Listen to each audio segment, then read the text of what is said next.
Good morning, everyone. This is Saturday, September 17th. We welcome you all to our Saturday morning Bible study. And today, Mike is our moderator. Mike from New York. Go ahead, Mike. Thank you very much. First, I would like to give thanks to the lesson writer for such a beautiful lesson, Tom and Linda for their patient, loving guidance, and all the watching and prayer that goes into this. It's all very much helpful and appreciated.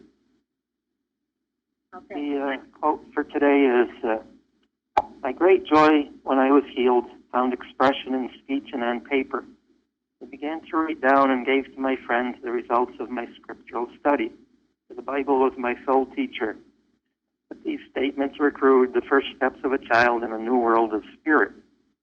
The physician who had attended me, but who could not cure me, begged that I would tell him how I had raised myself from imminent death. I could only tell him that God had wrought the cure through mind. This I knew, but could not as yet put my knowledge into words. Essays of mine written at that early date are still in circulation among my first pupils, but they are feeble attempts to state the principle and practice of Christian healing and are not complete or satisfying expositions of truth. Today, though able to teach others, I find myself still a willing disciple at the heavenly gate, waiting for the mind of Christ to fully possess me." And this was from the preface of the 19th edition, 1886, Science and Health with Key to the Scriptures by Mary Baker Eddy, page 8.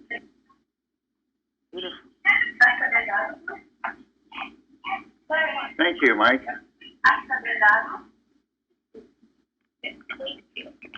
Okay, the topic of this Bible study is the shepherd in Midian. Okay, the first question, who are the Midianites? I wanted to say thank you for this first question because I didn't really know. And when I looked it up, it said that it was a son of Abraham and Keturah. And I was like, who the heck is Keturah?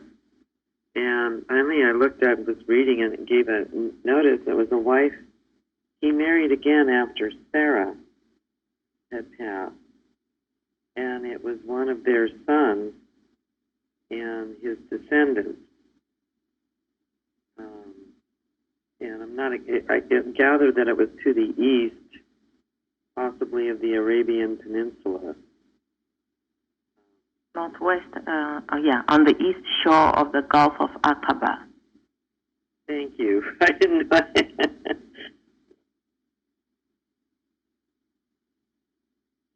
Thank you. Yeah, I found that an interesting question, too. I didn't really know about the Midianites particularly. We read about them in the Bible. They were a nomad race in Arabia, rich in flocks, herds, and camels. They were also idolaters, often led Israel astray. And they were the ones who teamed up with the Moabites.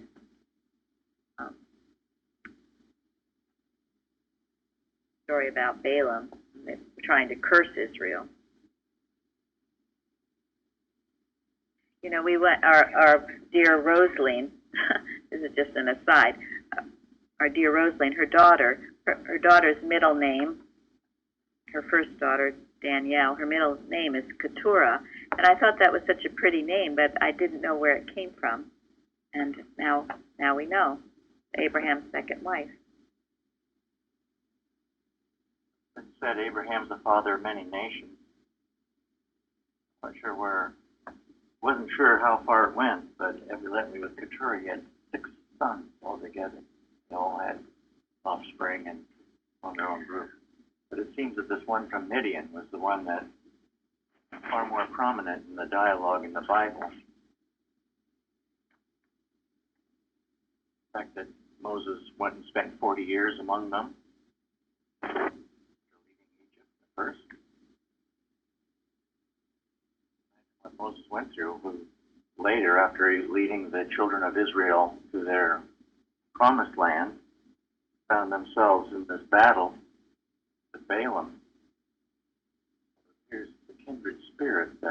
time was between Midian and Moses, children of Israel, had gone sour. Next generation. May I add to that Jethro's other name was Ruel, and Ruel means friend of God. And it said in the commentary that I read that at that point in time, they had still had a sense of God. And then later, as you just said, another generation, they lost it. Yeah. That's why it's so important that we give the coming generations the truth and not spare them from hardships, because sometimes hardships turn them to God. It's interesting how throughout the Bible it's kind of a history of the coming and going, Yeah. if you will, of having a right concept of God and then losing it, and then having to struggle to get back to it. I thought it was interesting, too. 40 years Moses was the prince in the Pharaoh's court. 40 years he was the shepherd in Midian. And then another 40 years he led the children of Israel. Wandering through the desert. Yeah. In other words, he started his career at age 80 as far as leading the Israelites. So just does away with this belief and concept of age. Or retirement. Or retirement, yes, right. Or He that. didn't die until he was 175. Yeah, right. Go ahead, Chairman. Does away with that phrase, you can't teach an old dog new tricks. Exactly. I think it's also interesting. I thought, 40 years, and they were learning faith, discipline, and fortitude, and obedience, complete distrust in himself, and complete reliance on God. But that's how long it took them. I guess we can't be so complaining when we have to learn ours. Thank you. That's a very, very important point. 40 years. I mean, I was thinking about that too last night, and most of us, or many of us here in Plainfield, were going through all of this for 40 years. 40 years, or close to it. And that's why you can't complain, this time business. I want it tomorrow or next week, or I've been around for a year and nothing's happening. I frankly, I'm not ever impressed with that, because 40 years, okay? And that's not to discourage anybody, but you learn lessons day by day. So when I hear, do you have in class taught, how come I'm not having my healing quickly? We got 39 more years to go.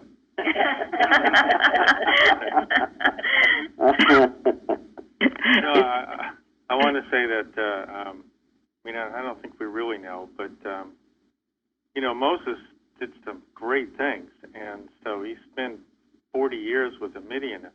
And his father-in-law was a priest, and then, we know that some said that the Midianites were idolaters. They had attacked Israel and stuff like that, So that's sometime much later. Could be that his father-in-law, it was they were both descendant of Abraham, so that they had retained, something from Abraham. So maybe he was actually in a good spiritual environment. Yes, right. I'm sorry I didn't mention that. I probably confused it. But yeah, at this time they were God-fearing.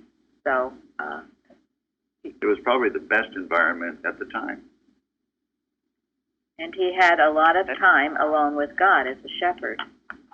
He did, which is also excellent. It also, in the place where I was reading, said that some tribes were peaceful and others were more warlike. And so it could be that this particular group was much more spiritually minded than some of the other tribes of this group, too. Yeah. I think there's a lesson here about the Midianites, because at the 40-year period we're talking about, you know, it was a very good environment when Moses got this message to go back and rescue the children of Israel. Jethro, his father-in-law, agreed, yes, you should go and save those people. And then years later, when they brought them out, they even asked the Midianites to help them find their way through the desert. And they did. They were helpful until they ran into Moab. And Moab was very fearful of the children of Israel because they'd heard what they had done to the Amorites. And their fear, through influence, poisoned the Midianites. And then the Midianites had a change of heart and went together with the Moabites. And the result was this massive conflict. And Moses got them through that too. But Thank you, they're Bruce. being influenced one way or the other. And that's why, and fear can be very contagious. That's why you can't listen to it or just accept it. You have to rebuke it, either mentally or verbally or whatever way you need to. If you listen to people, someone who's afraid telling you all these horrible stories, you know, it can get into your psyche, so to speak.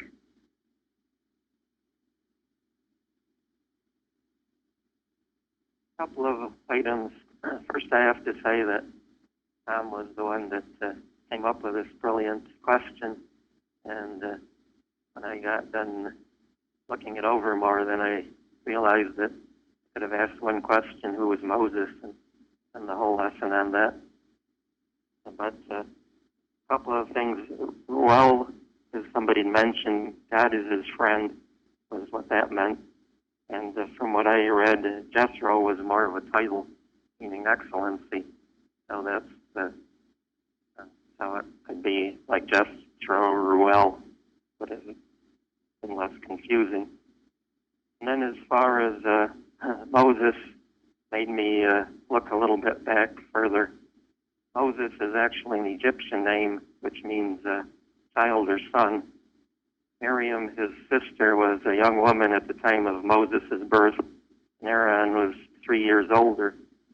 According to Josephus, Moses was a general of the Egyptian army, defeated the Ethiopians, and the Pharaoh's daughter had no children, and intended to make Moses her father's successor. And in spirit, Moses was supposedly, which one can see from the story, was impatient, ardent, eager, zealous, fervent, passionate, and but in the end, he chose freedom and the right thing versus being handed a kingdom, so to speak. Thank you, Mike. Yeah, I mean, the story of Moses and the bulrushes we all learned as a child, I mean, it's a fascinating story, the whole thing. You probably could have done a whole hour on that, yes. One of the things you could also notice is that Moses developed relationships with God. So it was a friendship. It was not as if Moses was just looking up to God. Moses learned how to trust God. So the trust, of course, overrided the fear that they ran into with the Midianites and the Amorites. Thank you. Yeah. You know, he talked to him as a friend. It's beautiful. It's in the Bible about that. And, you know, Mrs. Eddy, in Miscellaneous Writings, when she's asked about her concept of God, she starts out with that she sees him as a friend, as a helper, an aid, a friend. And then she goes into perhaps the more spiritual interpretation of it. And finally, you know, he's mind, he's your consciousness, all of that. But that was very helpful to me because I know growing up in the bogus science, the concept of him just being consciousness as a child, that meant zero to me, zippo, okay? Zippo. Didn't mean a thing. I had to learn him first as a friend and a comforter and all of that sort of thing before I could grow into the idea of him being mind and consciousness. I understand that a lot better now. So anyway, her explanation of that in Miscellaneous Writings was very helpful. But he's still our friend, our best friend. Well, to me, he'll always be that. Yeah, he is, and he always will be. Yes. If it's his mind, then it's constant companionship. I mean, And We live and move and have our being in Him. Mm-hmm. I mean, We are Him expressing Himself, for heaven's sake. Couldn't be any closer. He's the thing that created us. well, when other people disappoint, I mean, we have Him. He's Right. what we have. He's what we truly have. Thank you. Yes, and when other people don't disappoint, we still have Him. Yes. And a lot of people forget Him when other people don't disappoint They replace him with others. with other people. Mm-hmm. It's always the And danger. that's the biggest danger. That's breaking the It threshold. reminds of Mrs. Eddy's explanation at the end of the chapter on creation and science and health, which would a time come when they were without friends? And she goes on to explain that's an hour of development. Yes. And it will come to all of us. We are alone with God in our own being. We've all got to come to that sooner or later. And if you can learn that lesson and still have a lot of friends, maybe you won't need that lesson. But most people need the lesson to realize when you're totally alone and feel totally deserted, as she did, that's when if you open yourself to God, He's there and He will come and it will change you. It'll be transforming to have that connection with the Father that you never knew existed before because you were relying on your mother or your sister or your husband or whoever.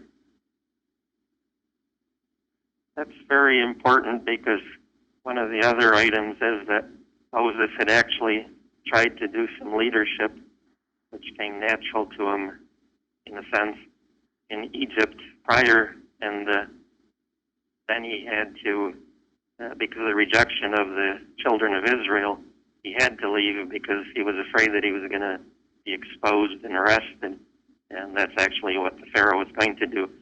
So not only did Moses need to go to Midian, where as a shepherd he had a lot of time for contemplation and the need to rely upon God to train for the harshness that he was to undergo later. The children of Israel also needed time to develop into the fact that they needed to be led out of the situation and to accept Moses in his own right. Yes. Yeah, it was God's own time, wasn't it? We needn't be impatient about letting God work things out for us in His own time. And also, I mean, Moses, even though he was raised as a prince in Egypt and had access to the Pharaoh's family, he knew he was a Jew. I mean, he knew that. And he had a respect for that. That was his strong connection with God, that he never forgot that. And that was obviously, that was more important to him in the end than his being a prince of Egypt or the adopted grandson of Pharaoh. Did anyone mention why he had fled that court? He fled the court because he killed a Roman soldier who had beaten a Jew. In defense of Jew, he killed the Roman soldier. He had to flee for his own safety, as Mike alluded to. Egyptian. I'm sorry, Egyptian. I Thank said you. Roman. I meant Egyptian. Thank you. Okay. Yeah. But but he had access to the Pharaoh's house. So he was in a position to do what he had to do when everybody was ready for him to do that. It was actually after he had killed the Egyptian that there was a strife between two Hebrew men, and Moses came to intercede and try to iron everything out. And the person that was doing probably the more beating up or whatever you want to call it, if it was physical or even if it was a verbal confrontation, the guy who was doing the attacking turned around and attacked Moses. That was when Moses felt that he had to leave, because it wasn't just that the Egyptians would find out who had murdered this guy, but also that Hebrews were against Moses at that point. At least some of them were. Yeah, I think he realized it wasn't a good thing to kill someone under any circumstance. And he didn't find out the next day. 2 men of the Hebrews were striving together, and he said to him that did the wrong, "Wherefore smitest thou thy fellow?" And he said, "Who made thee a prince and a judge over us? Intendest thou to kill me as thou killest the Egyptian?" Right. And so Moses feared and said, "Surely this thing is known." Yeah, thank you, Fairley. Yes. Okay, Mike, are we done with that question? If anybody has another point, that was very well discussed. Thank you very much. Okay, then number 2. What did God tell Moses to do with the rod?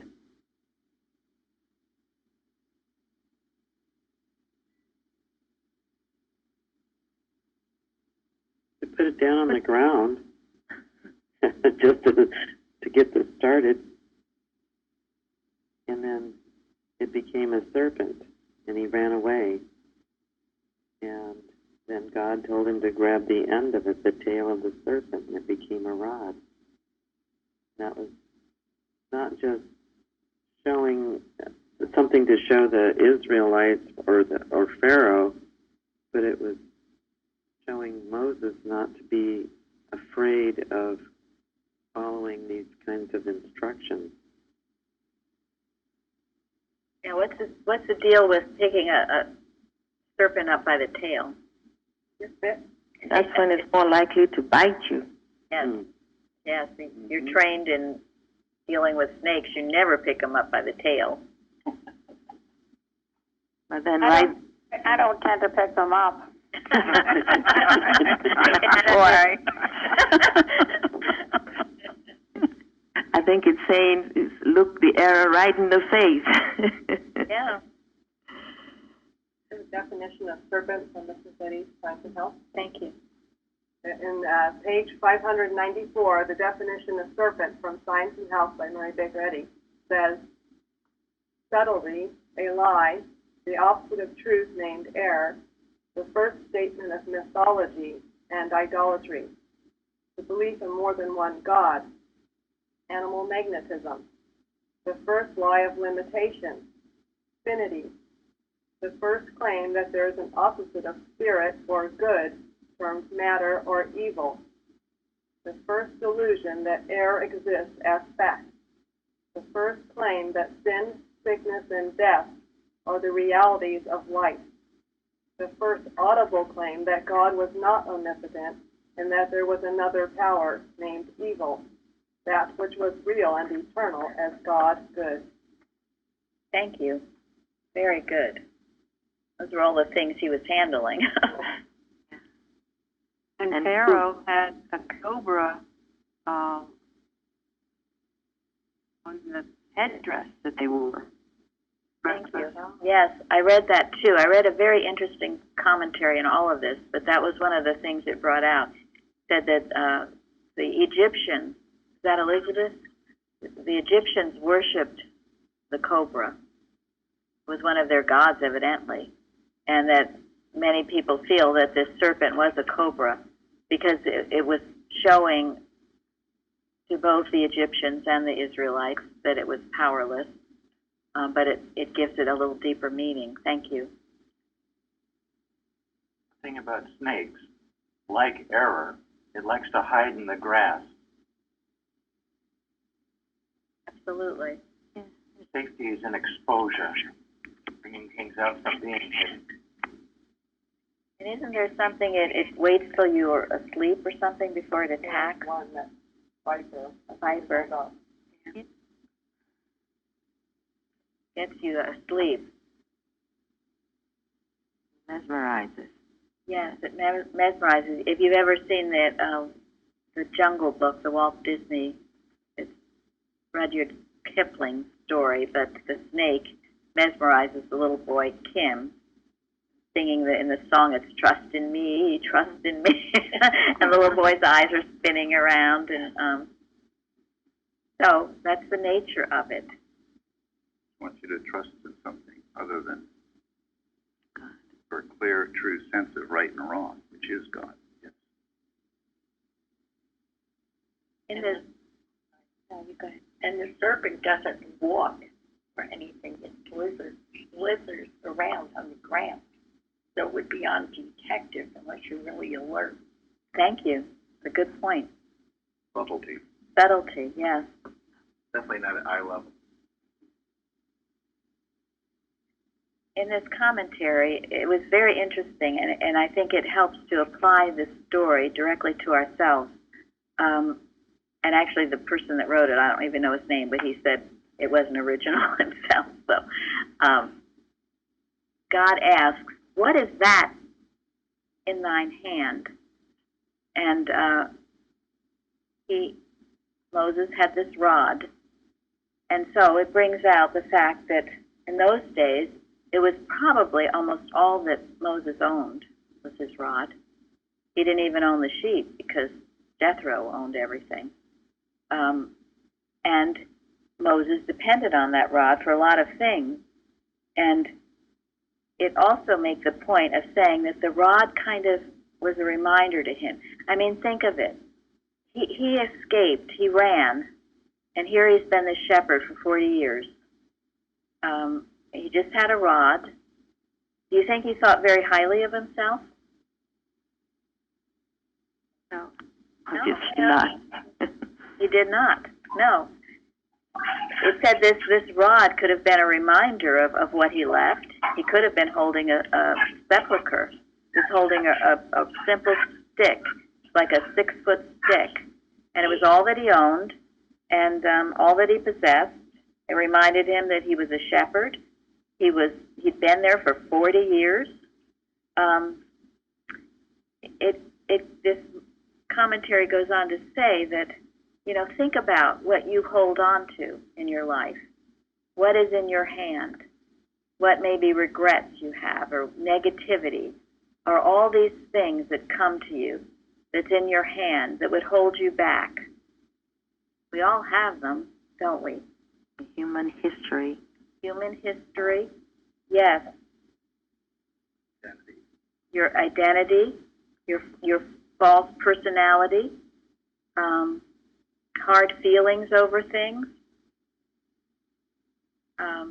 all of this stuff you're holding on to, your rod, what is that in thine hand? So,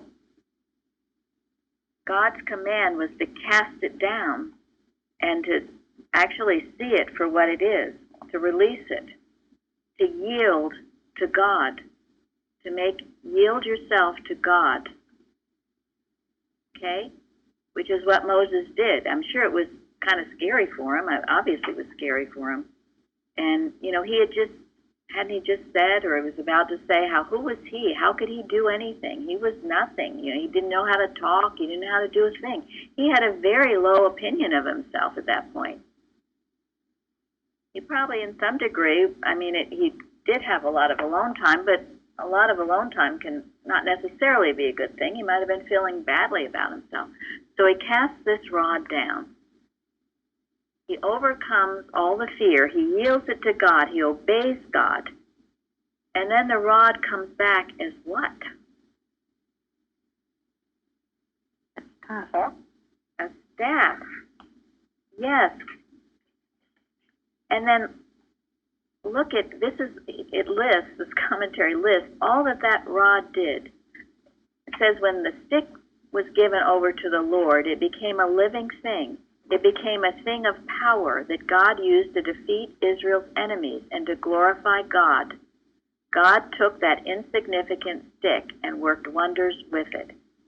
It was used to confront the Egyptian soothsayers.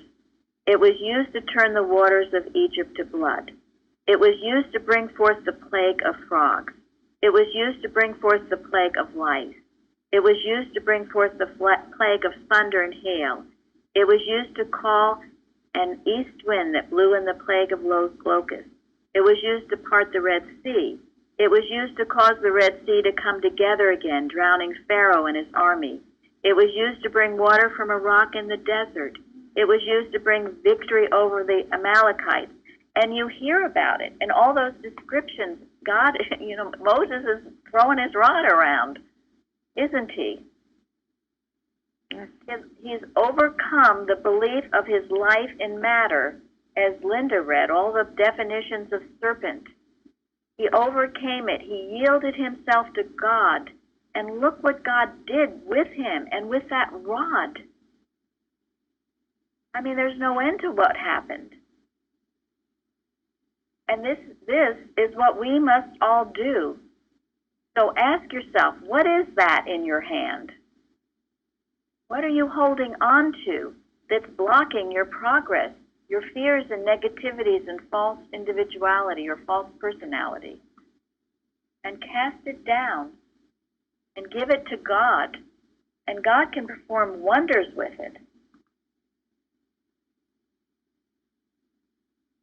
It's such a wonderful exposition. I never picked up on the changing from a rod to a staff.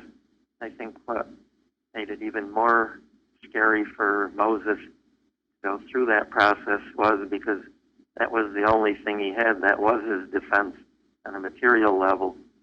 The rod was actually a shoot from a tree that had broken off, so it kind of does represent a continuation of life.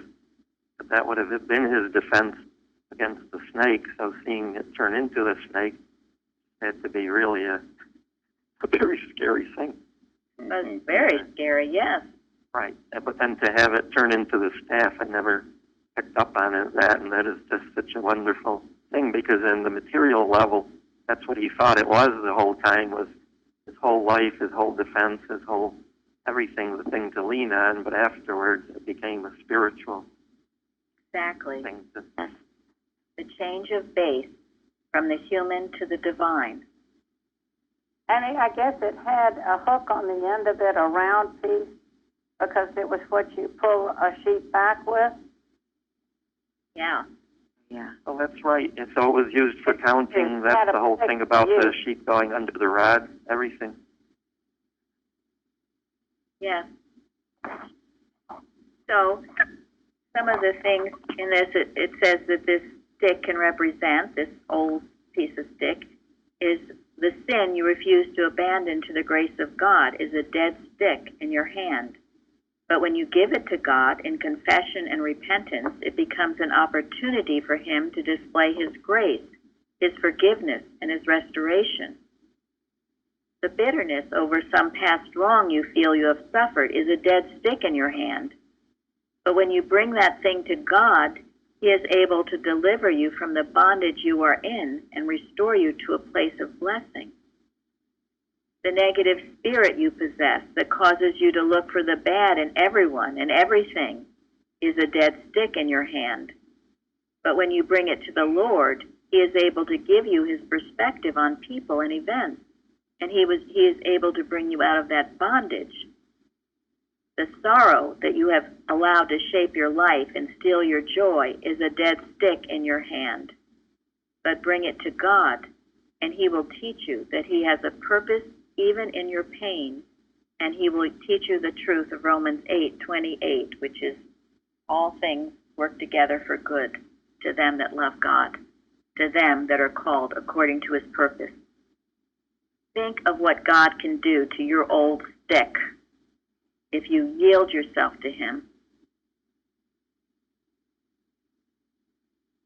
And then it says, Moses climbed that mountain that day with a dead stick. He had been carrying around that dead stick for 40 years. In all that time, he has used that stick, but that stick had also used Moses. The stick identified him. That stick controlled his life.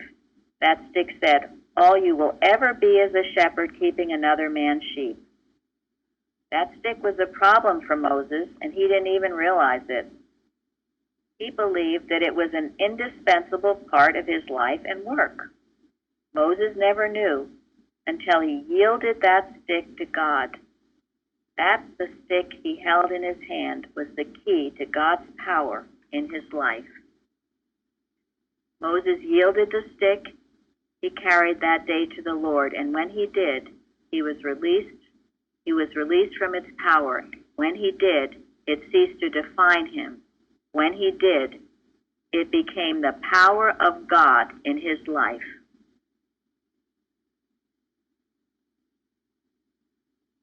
I thought that was just wonderful. And I know it's something Mrs. Eddy talks about in Pond and Purpose and in all the things that she writes about. It's giving up this old man for the new and having the courage to do it, to obey God and not to hold back and just wander around. If you want to wander around with your old stick, you will. So go ahead. But it's not because God doesn't love you and wouldn't love to bless you. It's just because you were deciding to do it.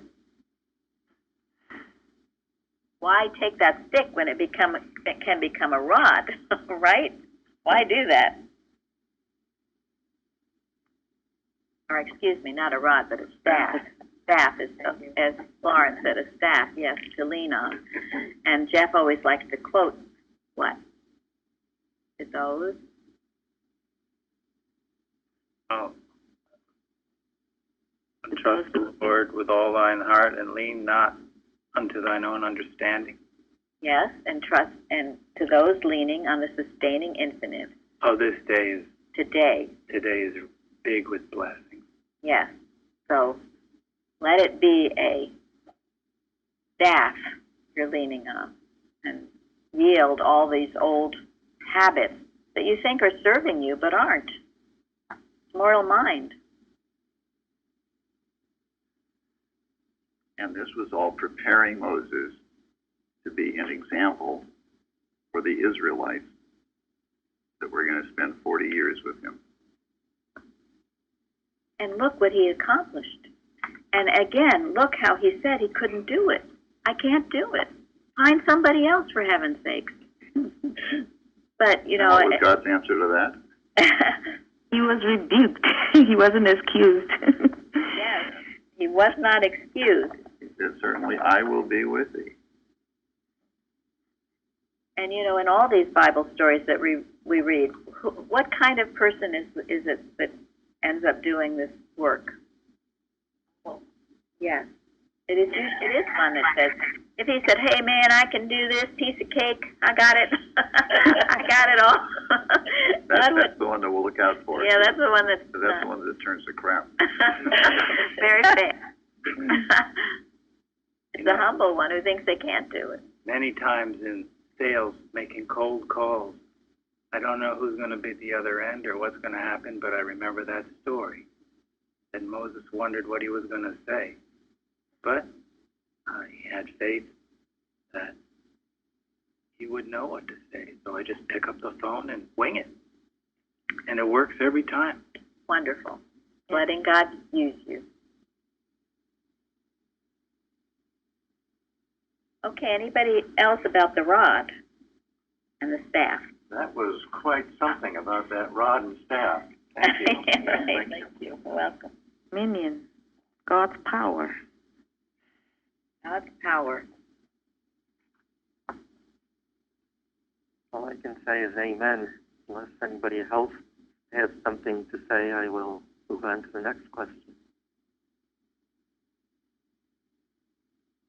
Okay. What did God... I'm sorry, go ahead. Oh, go ahead. Oh, okay. Great. What did God tell Moses to do with his hand? Put it into his bosom.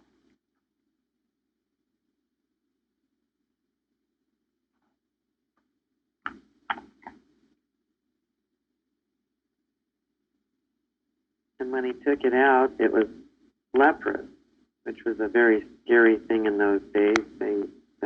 They made those people go off by themselves.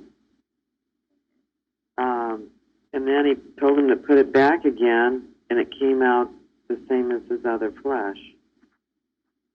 But this time, Moses wasn't as fearful of the request or as fearful about the hand as he had been about the serpent. He didn't run away from his leprosy. No, thank you. Thank you. As we've talked about in those days, it was a very, very dreaded disease. But in fact, it says that Moses, what showed when he did put his hand in his bosom, was the worst kind of leprosy, the incurable kind, which then, of course, would prove that nothing is impossible to God.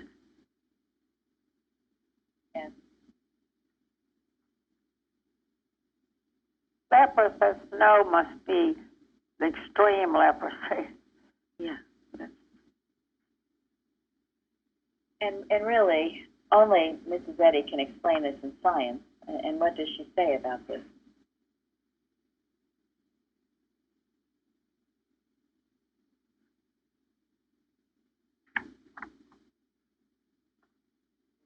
Thank you. Go ahead, Linda. It was scientifically demonstrated. It was scientifically demonstrated that leprosy was a creation of mortal mind and not a condition of matter. When Moses first put his hand into his bosom and drew it forth white as snow with the dreaded disease, and presently restored his hand to its natural condition by the same simple process, God had lessened Moses' fear by this proof in divine science, and the inward voice came to him from God, which said, "It shall come to pass, if they will not believe thee, neither hearken to the voice of the first sign, and they will believe the voice of the latter sign." Thank you. This is a very deep message. And again, I think only Mrs. Eddy explains it. Leprosy was a creation of mortal mind and not a condition of matter. What does that mean? The error is never in matter, but belief. Thank you. Right. Disease is not caused by a material condition. It's caused by mortal belief, fear, sin.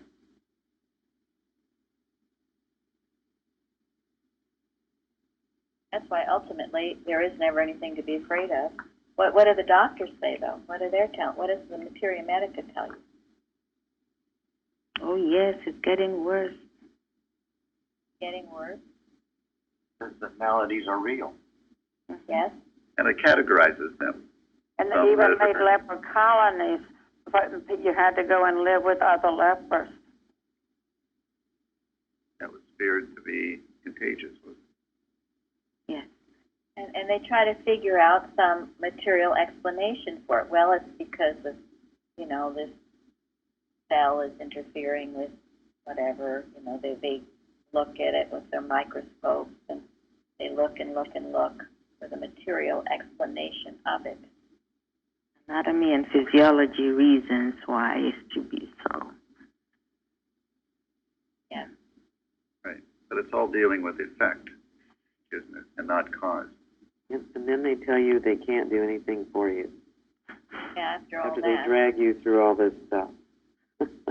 Or give you something that will give you more problems. So. Yeah. And I even thought, too, when sometimes they actually do make you better, you continue in your old ways of resentment and unhappiness and depression. And fear. And fear. And so that it deceives you into thinking that you're to continue in. That's right. Right. Because you always live in fear of its coming back and repeating itself. It can be. It's actually a culture of an addiction to fear that has to be handled. That's very good. Thank you. An addiction to fear, a culture of it. Right. Which is what mortal belief is. You're right. The fascinating thing was that leprosy, according to the one commentary, was more prevalent among the Hebrew people. And we saw that kind of was story of Naaman that was less among the Syrians than it was less among the Egyptians. That would be the diction of fear within the Hebrew population, possibly. Very interesting. Yeah. Yeah. You know, in I that also find it. Go ahead. in that book, Dying to Be Me, that I've mentioned before, this person was not a Christian Scientist, but she had a deathly fear of cancer, and she ends up dying of cancer. And father, who had passed on before her, tells her to go back and live her life courageously, which she does, and she says that it wasn't the cancer that killed her, it was her fear and all her false beliefs. And she lectures and goes around talking to people that this is what must be overcome, as Linda said. But in the article Bodies by Mrs. Eddy that we read and study, and Gary's made the audio of it, what does she say?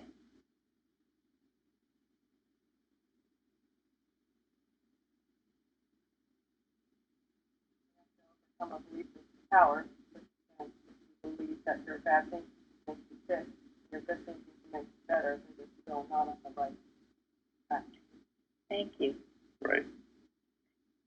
You think that your bad thinking can make you sick and your right thinking can make you better, you're still believing in the two powers. The bad thinking and the so-called physical evidence of it is all a mishmash of one thing, mortal mind. Okay? It's all one and the same. And it's all not true. It's not true about you. Because your bad thinking doesn't affect God, and it doesn't affect His creation. Therefore, it doesn't affect the truth about you. It only affects your perception, whether you actually see the truth or not. Thank you. Truth is unchanging. Yeah. That truth is what healed me of this fear. You know, I was afraid of thinking bad thoughts. I was afraid of everything. It's like a dog chasing his tail. Then I realized, and I think it was Bicknell Young said, go ahead, be afraid all you want. Just go ahead, fear all you want. It's not going to change what God created. You're just having a bad dream. So why dream that dream? Then I decided, hey, I don't have anything to be afraid of. That was very relieving. That was so helpful because he saw, especially like when he would work with mothers and they would be so afraid for their children, and then they'd be afraid that their fear would affect their children, and they'd just go on and on and on with this fear. No, It's like you wake up from a bad dream when you wake up in the morning. That's right. Your fear can't do anything, nor can really all this negativity and all these things we talk about. Ultimately, it does nothing except to put you in the Adam dream, which isn't a lot of fun. So this is what Moses was learning. It was not a condition of matter. Okay, Mike, we got 10 minutes for 2 more questions. How we doing? We're doing great. One thing, the last thing I have on the bosom is that bosom is kind of a significance of a safe place. So again, it was the material versus the spiritual, because material bosom, putting his hand in, came out leprous, but that wasn't the real bosom that we read about in Psalms or the Bible or Mrs. Eddy. Right. Well, that's a good thought. Yeah, it is. Thank you. You think your safe place is a material thing, you're not safe. Yeah, that's right. That's very good. Very good point. Okay. Okay. I think two will probably be pretty much together, so I'm going to read them quickly, both at once. What was God asking Moses to do, and how was Moses able to do what he did?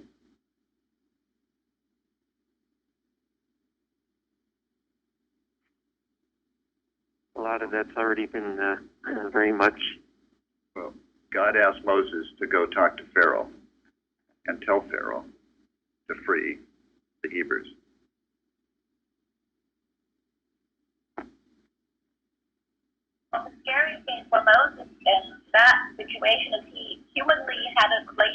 Pharaoh.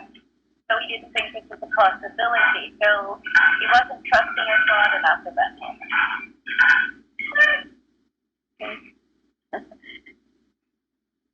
Mary is visiting with her daughter and granddaughter and maybe a new grandbaby. Anyway, that's what we hear in the background. In Chicago. In Chicago, yes, in Utah. We're in Chicago. This was a different Pharaoh, but there was still the idea hanging over his head that Moses was an outlaw from Egypt. So he was asking him to go back, and more than just the capacity of leading the children of Israel out, it was also overcoming that big obstacle that he was had been accused of being a criminal.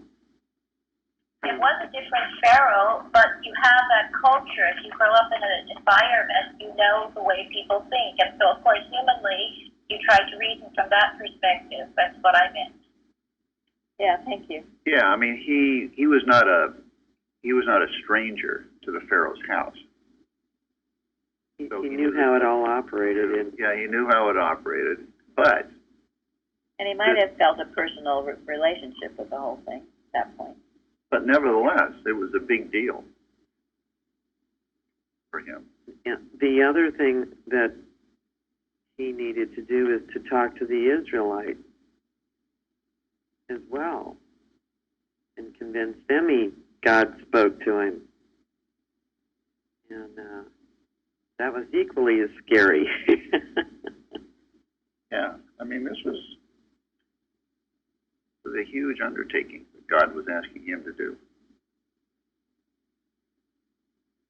But he was ready and willing, because he was humble, to give up his past beliefs and fears and false conception of himself, with all the et ceteras to that, and to throw it down and let God be his power and strength and make his way perfect, as it says in the Bible. Yes. Because, I think God was asking him to do two things. Depends on how you want to frame this out. I mean, he's asking Moses to go bring the Israelites out of Egypt, okay? But if he was just going to go and do those actions, he would not have succeeded.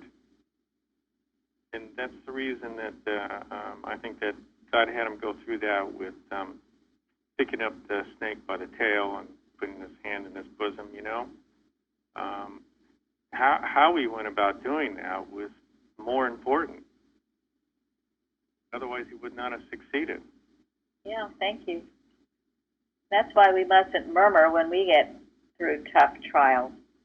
The tough trials are what strengthen us and show us the powerlessness of matter in the human mind and the all-power of God. What they're for.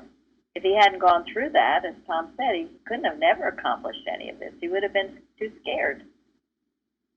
So he had to go through this to prepare himself mentally to be able to do it.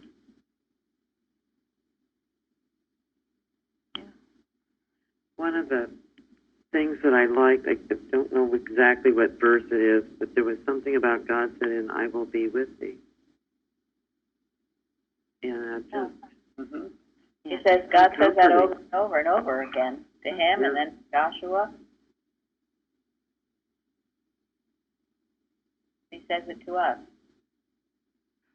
Yeah, in other words, we have to come to the acknowledgement of God's supremacy.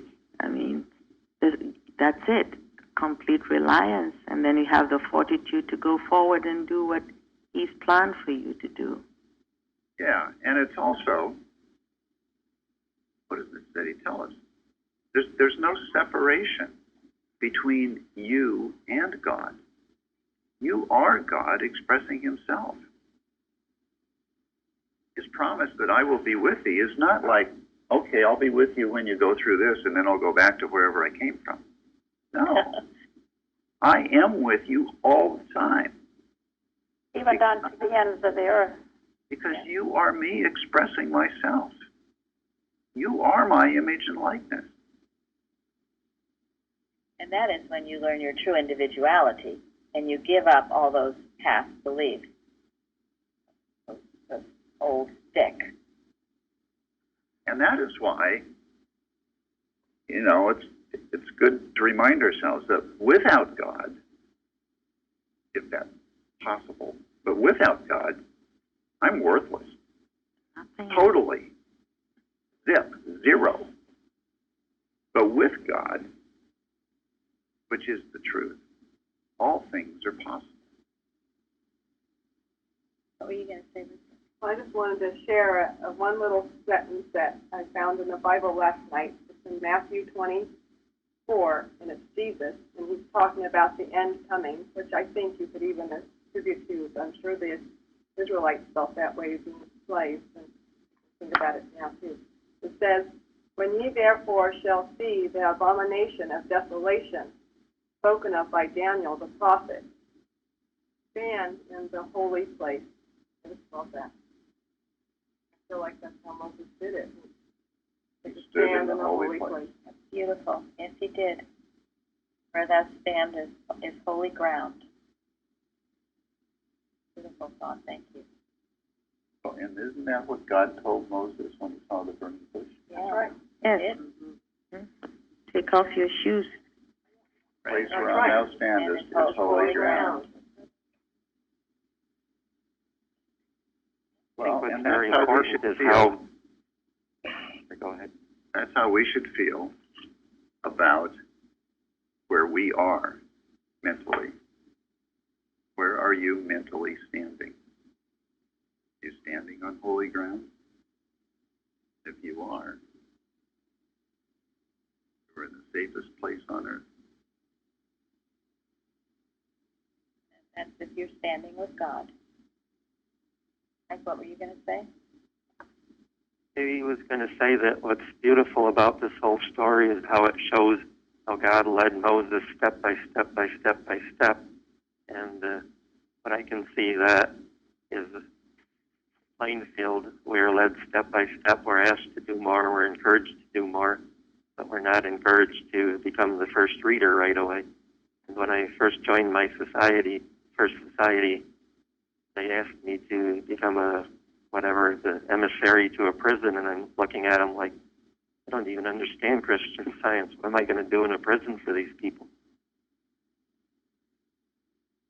Yeah, you grow into things, and God is the promoter. And those, well, God doesn't, this idea of choosing, because the Bible talks about choosing, but it's people that are willing and have the humility to take correction. It has to be. Can't go forward if they refuse correction, if they justify or let their pride come up. Or fear.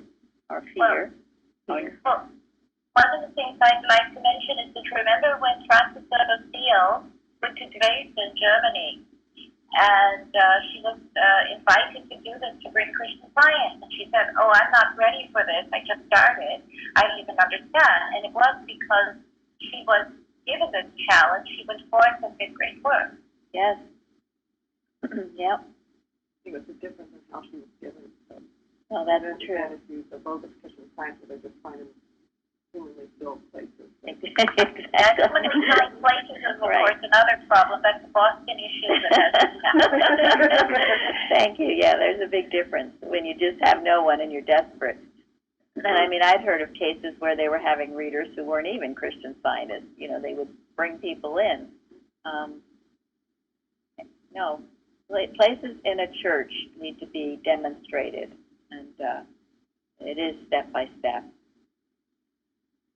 So who wants to answer the last question? 25 words or less. How was Moses able? What's the lesson for us? He leaned on God and nothing else. He did what God told him. Yes. He was obedient. And he had complete faith in God. And his obedience was greater than all of his fears and second thoughts and worries. Yeah, that's so true. Obedience is essential. Even if you're scared and you don't know why you're doing what you're doing, you obey. I'm sure it was scary to take that first step when the parting of the Red Sea, but they obeyed it. Half the obedience is absolutely essential. Thou shalt have no other gods before me. Yeah, I was just going to say, that looking at Moses' story as he goes on, you can see like he gets quicker, or the time is less. How God gives him something to do when he does, Yes. he gets quicker. And I've noticed that here with me. Before coming to the church, I went 10, 20 years without understanding what was going on. And I come here and start making sense of it and get quicker and quicker how long, something comes up. Oh, okay, I guess this is what God wants me to do. So I'm able to do that in my own life. That's great. That's wonderful. You have more trust and you are quicker at it. You don't sit and hem and haw and twiddle your thumbs and wonder if you should obey or not obey or. Write a list of the pros and cons. Yes. I have this quote. I found it in an old Healing Thoughts, number 53. It's by Reverend William Schwab. I'm sure it was in an old journal. But it says that Moses, raised at Pharaoh's court, was commanded to deliver Israel. While he thought of his slow tongue, he was weak. But when he remembered the promise of God, I will be with thy mouth, and dwelt on the entrusted mission, he stood before the king with a strength and courage that could not be pushed aside. Life takes on new significance when men know that whatever they have is given in trust to be used for the glory of God and the welfare of men. Then is the work of life supported by the power of God. Selflessness. Yes. And that's truly, what our church is about. That's what each one of you is about. Yes. Don't forget it. It's a great class, Mike. Thank you. Yeah, thank you all. Thank you, Mike. Thank you so much, Mike. Thank you very much. Thank you all Thank you, everybody. for coming and contributing. Thank you all.